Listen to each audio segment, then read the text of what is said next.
విధేయత అనేది ఎక్కడైతే ఉంటుందో అక్కడ సక్సెస్ఫుల్ గా మనం రాణించగలుగుతాం. అది ఏ పనైనా కావచ్చు, అది రాజకీయమే కావచ్చు, వ్యాపారమే కావచ్చు, లేకపోతే ఉద్యోగమే కావచ్చు, ఏదైనా కావచ్చు. అవి ఉండాలి. ఆ క్వాలిటీస్ మనిషికి ఉంటేనే డెఫినెట్ గా మనం సక్సెస్ అవుతాం. క్వాలిటీస్ లేకోకుండా మనం చేస్తే ఎందుకు మనం సక్సెస్ కాకుండా పోతున్నాం అంటే అది దేంట్లోనైనా అదే కారణాలు అంతే. అందుకు ఎప్పుడు వాటిని పాటించండి. మీకు కూడా ఎందుకు చెప్తున్నా అంటే దిస్ ఇస్ ఎగ్జాంపుల్స్. మీరు కూడా ఈరోజు యూనిట్ ఇన్ఛార్జెస్ ఉన్నారు. యూనిట్ ఇన్ఛార్జులుగా మీరు పాటించేటువంటి ఈ క్రమశిక్షణ, విధేయతలు, నిబద్ధతలే రేపు మిమ్మల్ని ఇంకొక స్టెప్ పెంచుతారు. ఇంకొక స్టెప్స్. టుడే యూనిట్ ఇన్ఛార్జ్, రేపు సర్పంచ్ చెప్పలేము, నువ్వే రేపు ఎంపీటీసీ, నువ్వే రేపు జెడ్పీటీసీ అవ్వచ్చు, లేదా నువ్వే రేపు క్లస్టర్ ఇన్ఛార్జ్ అవ్వచ్చు, లేదా నువ్వే రేపు మండల్ కన్వీనర్ అవ్వచ్చు. Because your quality. ఇక్కడ మనిషికి కావాల్సింది క్వాలిటీ. లేదంటే అతని యొక్క బ్యాక్గ్రౌండ్ లో, అతని యొక్క డబ్బులో, అతని షోగారితనంలో కాదు. నీకున్న క్వాలిటీస్ ఏవైతే ఉన్నాయో అవి నిన్ను లీడర్ గా ప్రమోట్ చేస్తాయి. అది మనం నేర్చుకుంటే చాలు, డెఫినెట్ గా ముందుకు పోతాం. ఇప్పుడు సర్ గురించి మీకు చిన్న ఎగ్జాంపుల్స్ చెప్పేస్తాను, తర్వాత సబ్జెక్ట్లోకి వెళ్దాం. సర్ అంటే స్పెషల్ ఇంటెన్సివ్ రివిజన్. దీన్ని మనకు తెలుగులో ప్రత్యేక సమగ్ర ప్రక్షాళన.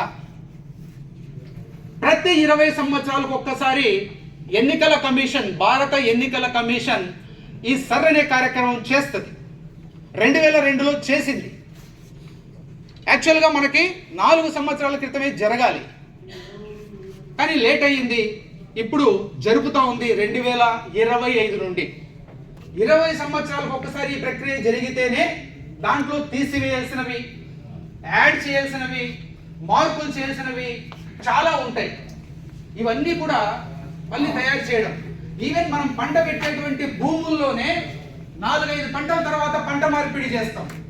ఆ భూమికి శక్తి తెప్పిస్తాం, భూమికి ఎరువులు చల్లుతాం, అన్నిటి చేసి శక్తివంతమైన భూమిని తయారు చేసి పంట కూడా మార్పిడి చేస్తాం. ఒకే పంట పెడితే పంటలు రాకుండా పోతాయి కాబట్టి పంట మార్పిడి చేసి మంచి యొక్క పంట దిగుబడి చేస్తాం. మరి అలాంటిది ఇంత పెద్ద భారతదేశంలో 140 కోట్ల జనాభా ఉన్నటువంటి ఈ భారతదేశంలో ఎన్నికల కమిషన్ 20 ఏళ్లకు ఒక్కసారి ఈ కార్యక్రమాన్ని చేయకపోతే ఓట్లు కుప్పలు తెప్పలుగా మారిపోవు, పెరిగిపోవు. వీటిని కొన్ని పార్టీలు ఉద్దేశపూర్వకంగా వాడుకొని ప్రజాస్వామ్యాన్ని కూనీ చేయవు, రాజ్యాంగాన్ని నాశనం చేయవు. కాబట్టే ఈ ప్రక్షాళన అనే కార్యక్రమం 20 ఏళ్లకు ఒకసారి జరుగుతూ ఉంది. 3వ దశలో మన ఆంధ్రప్రదేశ్ కూడా ఉంది. ఇది మనకు జూన్ 15న స్టార్ట్ అయింది, జూలై 14తో ముగుస్తుంది. జూలై 21కి మనకు ముసాయిదా ఓటర్ల జాబితా కూడా ప్రచురిస్తుంది. కాబట్టి ఈ కార్యక్రమంలో ఇక్కడ ముఖ్యమైనటువంటి పరిస్థితి ఏం ఏర్పడింది? ఓట్లు ఉండాలి, తీసేయాలి అనేదానికి. ఓట్లు ఉండాలి. 2002లో ఓటు ఉన్నట్లయితే వారి ఓటుని యాజ్ ఇట్ ఈస్ గా ఇచ్చేటువంటి ఎన్యూమరేషన్ ఫామ్ లో ఇచ్చిన 3 బాక్సుల్లో ఫస్ట్ ఉన్నటువంటి బాక్స్, ఎడమవైపు ఉన్నటువంటి బాక్స్ లో 2002లో వాళ్ళ ఓటు ఏ విధంగా ఉందో యాజ్ ఇట్ ఈస్ అందులో మనం ఫిల్ చేయాలి. వాళ్ళ పేరు, వాళ్ళ నియోజకవర్గం, వాళ్ళ క్రమ సంఖ్యలు, వాళ్ళ పార్ట్ భాగాలు ఇవన్నీ కూడా దానిలో ఎంటర్ చేసి దెన్ యాజ్ ఇట్ ఈస్ అలాగే కింద ఉన్నటువంటి 3వ బాక్స్ లో వాళ్ళ డేట్ ఆఫ్ బర్త్లు, వాళ్ళ ఆధార్ కార్డ్ నెంబర్లు, వాళ్ళ డీటెయిల్స్, వాళ్ళ బంధువుల డీటెయిల్స్, నాయన తండ్రి ఉంటారు, అమ్మ, వాళ్ళ పేర్లు ఇచ్చేస్తాం. అది సంతకం పెట్టి ఫోటో పక్కన ఒకటి కొత్తది ప్రెసెంట్ ఫోటో ఇచ్చి ఇస్తాం. ఇది బాగానే ఉంది. ఇక సమస్య ఎక్కడ వచ్చిందంటే రెండవది 2002లో ఓటు లేదు. సో వీళ్ళకి ఖచ్చితంగా వీళ్ళ బంధువు సంబంధించినటువంటి వాళ్ళవి ఒక ఓటు కంపల్సరీగా ప్రూఫ్ చూపించాలి. ఆ ఓటు ఎవరిదై ఉండాలి? వాళ్ళ అమ్మ నాన్నలదైనా ఉండాలి, అవ్వ తాతలదైనా ఉండాలి. ఒకవేళ ఆడపిల్ల పెళ్లి చేసుకొని ఇంకొక అత్తారింటికి వెళ్ళినప్పుడు అమ్మ నాన్నలు, అవ్వ తాతలతో పాటు అత్త మామలదైనా ఉండాలి. భర్తని ఓన్లీ కనపరుస్తాం అంతే, భర్త పలాని పేరు అని అంతే, కానీ ప్రూఫ్ అయితే మాత్రం అత్త మామలది ఓటు ఉండాలి. ఇలా మనకు ఎవరిదో ఒకరిది ఉంటే అది ఫామ్ లో కుడి వైపున 2వ బాక్స్ లో పైన నింపుతాం.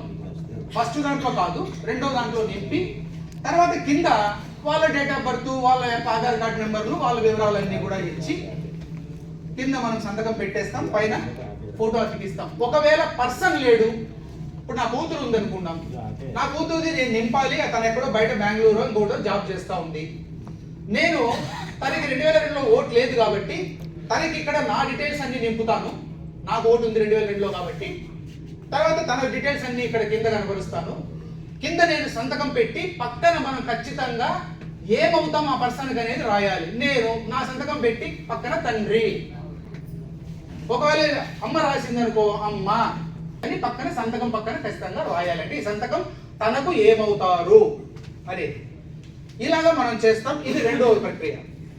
ఇక మూడోది ఉంది. మూడోది ఏంటంటే 2002లో ఎవరికి సంబంధించిన వాళ్ళకి సంబంధించిన ఎవరి ఓట్లు లేవు. అవతాతలు లేరు, చనిపోయారు. అమ్మా నాన్నలు లేరు, వాళ్ళు కూడా లేరు, చనిపోయారు. ఇక్కడ అత్తమామలు అనుకోగల ఆడపిల్లలు అయితే వాళ్ళు లేరు. పోనీ వీళ్ళ ఓటు ఏమైనా ఉందా అంటే వాళ్ళకి అప్పటికి ఏజ్ లేదు, లేదా ఒకవేళ ఏజ్ ఉంది కానీ అప్పుడు ఆ 2002 సమయంలో వాళ్ళు ఒక 4-5 ఏళ్ల పాటు 3 ఏళ్ల పాటు ఎక్కడో పక్క ప్రాంతానికి వెళ్ళిపోయారు. అప్పుడు 2002లో సవరణ జరిగినప్పుడు వీళ్ళు లేరని ఇన్ఫర్మేషన్ ఇవ్వడంతో ఓటు తీసేశారు. ఆ విషయం వాళ్ళకు తెలియదు. ఇప్పుడు మళ్ళీ ఒక 5 ఏళ్ళ తర్వాత ఇక్కడికి వచ్చారు, మళ్ళీ ఓటు ఇక్కడ రాయించుకున్నారు, ఓటర్ కార్డు ఉంది, ఓటేమో వేస్తున్నారు, 3 సార్లు వేసారు ఇప్పటికే. కానీ 2002లో వీళ్ళకి ఓటు లేదు, వాళ్ళ అమ్మ నాయన లేరు, అత్తమామలు లేరు, అవతాతలు లేరు. వీళ్ళ పరిస్థితి ఏంటి? వీళ్ళకి ఎవరు ప్రూఫ్ పెట్టాల్సి వస్తుంది? ఇప్పుడు ఎవరు ప్రూఫ్ పెట్టి వీళ్ళ ఓటు నిలబెట్టాలి? ఇది పెద్ద సమస్యగా మారింది. ఇది గ్రౌండ్ లో కూడా బిఎల్ఓలు కూడా ఎవరు మరి చెప్పారో లేదో భగవంతుని తెలియాలి, కానీ ఆ బిఎల్ఓ ఫార్మ్స్ అన్ని కూడా వాళ్ళు ఫిలప్ చేయాల్సింది పోయి, వాళ్ళు కూర్చొని విచారించి రాసుకోవాల్సింది పోయి, ఫామ్ ఇళ్లలో ఇచ్చి వెళ్ళిపోవడం, లేదంటే పల్లె ప్రాంతాల్లో సచివాలయానికి రండి అని చెప్పడం, అక్కడ పిలిచి అక్కడ చేయడం, వీళ్ళకి తెలియకుండా ఎక్కడెక్కడో తిరిగి చదువులేని వాళ్ళు అయితే మరి ఇంటర్నెట్ లో పోయి ఎతకాలి, వెతకాలి ఇబ్బందులు పడటం, ఇవి గ్రౌండ్ లో ఇది జరుగుతా ఉంది. నేను అందుకే మీకు ఎందుకు చెప్తున్నానంటే యాజ్ ఎ యూనిట్ ఇన్ఛార్జ్ గా మీకు 5 బూతులు ఉన్నాయి. ఈ 5 బూతుల్లో మన బూత్ కన్వీనర్లకు బిఎల్ఎల్ గా ఉంటారు ఎవరు మన వాళ్ళకి ఒకటే చెప్పండి, బాగా 2002 ఓటు ఉంటే ఇట్లా ఫిల్ చేయండి, 2002లో లేకపోతే వాళ్ళ బంధువు ఎవరైనా ఓటు ఉంటే వాళ్ళ బంధువులు అవ్వదో, తాద్దో, అమ్మదో, నాన్నదో, అత్తదో, మామదో ఇక్కడ రాయండి. ఎవరు లేకపోతే 3వ ఆప్షన్ ఉంది. ఆ 3వ ఆప్షన్ వచ్చి ఒకటి ఆన్లైన్ లో రిజిస్టర్ చేయొచ్చు, వెబ్సైట్ ఉంది, అందులో ఒక ఆప్షన్ ఉంటుంది నో లింకేజ్. ఆప్షన్ పేరు నో లింకేజ్. అంటే వీళ్ళకి ఎటువంటి లింకేజ్ లేదు, కానీ వీళ్ళు ఓటరే, ఇదిగో వీళ్ళ ఓటర్ కార్డ్, ఇదిగో వీళ్ళ ఆధార్ కార్డ్, ఇదిగో వీళ్ళ డీటెయిల్స్, ఎవ్రీథింగ్ ఇస్ దేర్, కానీ లింకేజ్ ఏది లేదు అనేది నో లింకేజ్ ఆప్షన్ లోకి వెళ్ళి అక్కడ వీళ్ళ వివరాలన్నీ కూడా సేమ్ ఇచ్చే ఫామ్ లెటర్ ఉంటుంది, ఆడ అట్లే ఉంటుంది. అన్ని యాజ్ ఇట్ ఈస్ వాళ్ళ డేట్ ఆఫ్ బర్త్లు, ఆధార్ ప్రూఫ్లు, వాళ్ళ పేర్లు, వాళ్ళ హస్బెండ్ లేదా తండ్రో తాతల పేర్లు అన్ని రాసేసి అక్కడ మనం సబ్మిట్ చేస్తే అది డైరెక్ట్ గా ఎలక్షన్ కమిషన్ కి సబ్మిట్ అవుతుంది. సబ్మిట్ వెళ్ళిపోయి మనకు నోటీస్ వస్తుంది, లెటర్ వస్తుంది. రెండో ఆప్షన్ ఆన్లైన్ లో చేయడం చేత కాలేదు, లేదా ఆన్లైన్ లో చేయలేకపోతున్నారు, ఆఫ్లైన్ సేమ్ ఫామ్ లో కింద details same as it is రాసి కంప్లీట్ గా బిఎల్ఓకి మనం ఇవ్వచ్చు. ఎందుకంటే మాకు ఏ లింకేజ్ లేదు, మాకు ఓటు కావాలి, ఇదిగో మా ఓటు ఇది, ఇదిగో మేము ఇక్కడ ఉన్నాం ప్రాంతంలో. కాబట్టి బిఎల్ఓ అప్పుడు కూడా వాళ్ళ బాధ్యత కూడా ఏం తెలుసా, సేమ్ ఈ ఫామ్ ని వాళ్ళు యాజ్ ఇట్ ఈస్ మళ్ళీ ఆన్లైన్ లో ఫామ్ లో డీటెయిల్స్ వాళ్ళు ఎంటర్ చేస్తారు. అంటే నువ్వు ఎంటర్ చేసే బదులు వాళ్ళు ఎంటర్ చేయాలి, వాళ్ళు చేస్తారు ఖచ్చితంగా. అప్పుడు కూడా మీకు ఎన్నికల కమిషన్ నుంచి లెటర్ వస్తుంది. సబ్మిట్ సక్సెస్ కూడా మీకు సెల్ నెంబర్ ఇచ్చుంటారుగా, మెసేజ్ వస్తుంది. ఆ విధంగా ఏవి లేని వాళ్ళకు కూడా ఓటు మనం చేయించవచ్చు. ఈ ఆప్షన్ మన వాళ్ళకందరికీ తెలియజేయండి. బిఎల్ఓలు ఎవరైనా మాట్లాడితే ఒకటే చెప్పండి, ప్రభుత్వం మీకు ఇచ్చినటువంటి బాధ్యత ప్రతి ఇంటికి 3 సార్లు అయినా తిరిగి ఎమ్యూనరేషన్ ఫామ్ లో వాళ్ళ వివరాలు రాయించుకుని, వాళ్ళకు వివరాలు తెలియకపోతే నీ దగ్గర ఉన్న 2002 లిస్ట్ లో వెతికి రాయాలి. ఒకవేళ 2002లో లేకపోతే వాళ్ళ బంధువుని ఎతికి రాయాలి. ఒకవేళ బంధువుది కూడా లేకపోతే నో లింకేజ్ కింద రాయాలి, రాసి పట్టుకెళ్ళాలి ఫామ్. ఈ పని ఖచ్చితంగా చేయమని బిఎల్ఓని నిలదీయండి, మన బిఎల్ఏలకు నేర్పించండి. మీరైనా కూర్చొని ఇలా చేయండి. బిఎల్ఓ అంటే అమ్మ నువ్వు కూర్చో, అయ్యా నువ్వు కూర్చో, నేను చేస్తూ కూర్చో అని ఫామ్ తీసుకో, నువ్వైనా ఆ పని చేసి ఇప్పుడు సంతకం పెట్టమ్మా, డిఎల్ఓ సంతకం కింద ఉంటుంది కదా, పెట్టించి ఆ ఫామ్ని వాళ్ళ చేతికి ఇవ్వండి. అది మనమైనా ఆ పని చేస్తే మన వాళ్ళ ఓట్లను కాపాడుతాం. రెండవది ముఖ్యంగా ఏమైతుంది తెలుసా, నీ యూనిట్లో నువ్వు ఆ పని చేసింటావు అనుకో, ఎవరైతే ఇబ్బంది పడుతున్నారో వాళ్ళకి ఓటు నువ్వు రాయించడం వల్ల వాళ్ళ అమ్మయ్య అని నిన్ను దేవుడు లెక్కను చూస్తారు. ఎందుకనంటే ఒక పుకారు వచ్చింది, ఇప్పుడు మీకు ఓటు వెళ్ళిపోతుందంటే మీ రేషన్ కార్డు పోతుంది, మీ పెన్షన్ పోతుంది, మీకు అది పోతుంది, ఇది పోతుంది, ఏవి పోవు. కానీ అట్లా వచ్చేసింది. వాళ్ళు భయపడి పరిగెత్తున్నారు, ఇంటర్నెట్లో పరిగెత్తున్నారు, సచివాలయాలు పరిగెత్తున్నారు, తెలిసిన వాళ్ళందరినీ అడుగుతున్నారు, బాబు ఇది ఎట్లా చేశారు, మాకు చేసిండయ్యా అని. అది మీరు కనుక చేశారనుకో, డెఫినెట్ గా మీ మీద అభిమానం అనేది అలా ఉండిపోయి రేపు ఏ ఎన్నికలు వచ్చినా నువ్వు ఓటు అభ్యర్థి కోసం అడిగినప్పుడు ఆ ఓటు నీకు పడుతుంది, లేదా నువ్వే అభ్యర్థిగా మారితే ఆ ఓటు నీదే. ఈ విధంగా కూడా ప్రజలకు దగ్గర అవ్వచ్చు. ప్రజలకు చేసేటువంటి మన సహాయము డబ్బు రూపంలో కాదండి. డబ్బు ఈరోజు ఇస్తే రేపు పోతుంది, కానీ మాట రూపంలో, చేతి రూపంలో ఏదైనా వాళ్ళకి సహాయంలో చేస్తే శాశ్వతంగా నిలబడుతుంది, వాళ్ళ మనసులో ఉండిపోతుంది.